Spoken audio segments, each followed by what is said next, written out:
Like I said to the guys last week, even it's an open week. It's not an off week. We had work to do, and we probably got accomplished in the off week what we needed to, and coaches got an opportunity to get out recruiting, so it's positive.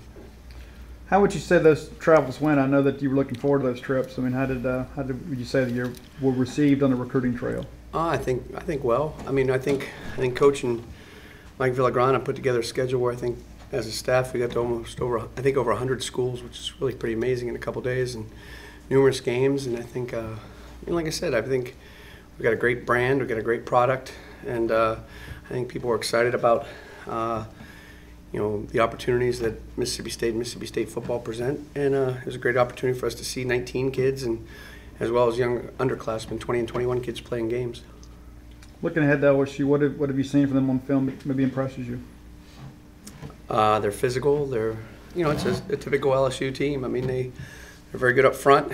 It's going to be a great challenge for our guys up front. The quarterback's playing with his confidence is growing with each start and opportunity. He's more than just a game manager. He can throw the ball well enough, and he can make plays with his feet. He's a coach's son, so he understands what it's all about. The two running backs, may not be Leonard Fournette, but they're good. And, they're playing at a real high level. They really were the more physical team against Georgia the other day. And they've got a veteran tight end who's played a lot of football, can block and catch, and they got a stable full of wide receivers. Not necessarily household names, but they are very, very talented. They're big. They can run. They hand catch. They catch the ball in traffic really, really well. In that game against Georgia, they went for it on fourth down 4 times, a lot more than they normally do. Got all 4, right? I imagine that stood out to you when you watched that game.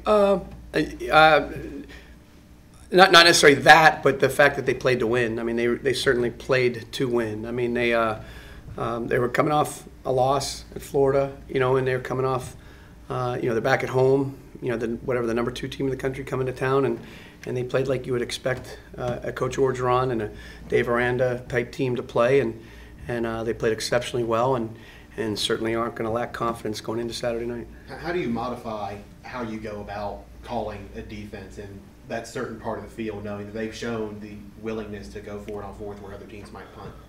That's a good question. That's funny you asked that. Because today, Wednesday, for us is usually third down and red zone day. And so we spend a lot of time, studying and evaluating the red zone. And really what you sometimes look at is once they get to a certain area on the field, 3rd and 7, you might want to call the defense like it's 2nd and 7, meaning you figure that they're going to go for it on 4th down. So instead of some blitz designed to attack a protection, you may call what you might call in a 2nd down defense because the threat of the run game is still there. So once they get into a certain area of the field, that's something that we have to always consider, not just against LSU but against anybody. And not only did they play well on 4th down, but their field goal kicker is very good, and they've been very, very efficient in the red zone. And really, they were the better team on Saturday against Georgia for sure. The first 6 games of the season, you played against offenses, shotgun, generic term, we spread offenses. Playing against LSU, a little bit more of an old pro style approach. Is that a difficult transition to make? Yes. I mean, their primary personnel grouping is the same as all these other guys. They're an 11 personnel team.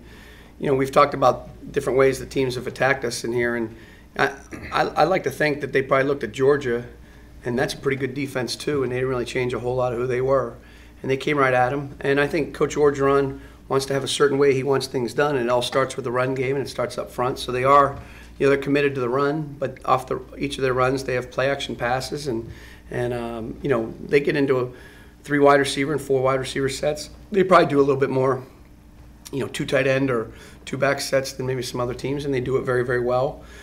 And we have a plan for that as well, and we'll play our base defense and do some things to get ready for that. Does that give Willie Gay a chance to be more on the field in a 4-3 set rather than the 4-2-5? Willie's in the game whenever we do that. He plays the field linebacker, the Sam linebacker in that defense, and Leo, and Arrow all are in the game together. Yeah. What are your thoughts about Joe Burrow, their quarterback? He's good. I think he's figuring it out. He just here's a guy who looked for a second chance, and LSU's done a good job with those type of guys. Whether it was Danny Etling and now this guy. He's come in and he's the right fit for them. As I said initially, I think he's more than a game manager. I think maybe he had a reputation as that, but he's a coach's son. His father, I think, was a coach. Maybe is still a coach at Ohio University. and he understands the game. From what I've read about him, he's my kind of guy. I mean, he's a guy who studies the game hard. He understands what it's all about, and he's seen big time college football, certainly at Ohio State, and now coming down to LSU, he's gotten his opportunity, and through the first 6 weeks, he's making the most of it. You know, he's very efficient in the red zone. He doesn't turn the ball over a lot. He makes good choices and good decisions. He throws the receivers open, and he has a nice feel with the guys out on the perimeter. And just when you think he's not a great runner, he bursts out and runs 40 or 50 yards. He had a big run against Florida, and a big run against Georgia. I'm not saying necessarily that he's, that's not necessarily who he is, but he certainly has shown to be capable of making plays with his feet. That's sort of my next question. With a quarterback like that who's not classified as a running quarterback but can make plays like that, how imperative is it to keep him in the pocket and keep him from getting what, in essential, is extra yardage? He does a good job on third down. If the players aren't open, he does a good job. He's scrambled for numerous first downs. He doesn't make a lot of bad decisions. As I said, I mean, there's a couple third and shorts. I think he had a 40 or 50-yard run against Georgia, and he had a 40-yard run against Florida. So again, if you look at his numbers and his stats, it may not be like Fitz's, but he's certainly, like I said, a very, very capable runner, and we're very aware of it.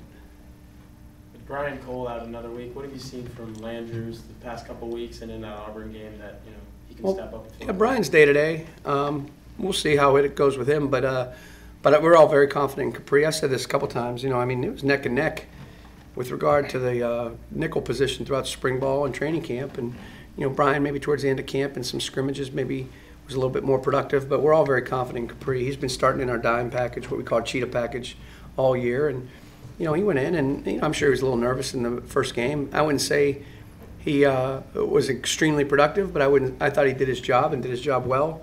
Once again, has had a very good week of practice, and we'll use a lot of players to if Brian can't go, to make up for him. Steven Adegoke got quality time the other day. C.J. Morgan, Marcus Murphy is prepared to play.